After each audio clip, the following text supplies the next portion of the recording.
It's nothing like any other job. It's really comfortable to come into work. They want you to come in, get the job done, be precise, be efficient, but also not be afraid to be yourself.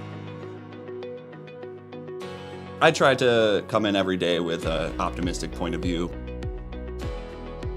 I always tell myself, as long as I come into work, I have that attitude and I have that drive to try and get better at my job, then, eventually I'll get, kind of noticed for it, kind of recognized for it, and kind of, acknowledged. So I'm glad that it did take off. Thank you very much for actually picking me to be Employee of the Month, because I never thought that was really going to happen. We give it all we got to make sure those orders get out on time. Just the grind, man. Yeah, it just fits, and I really glad that they picked me.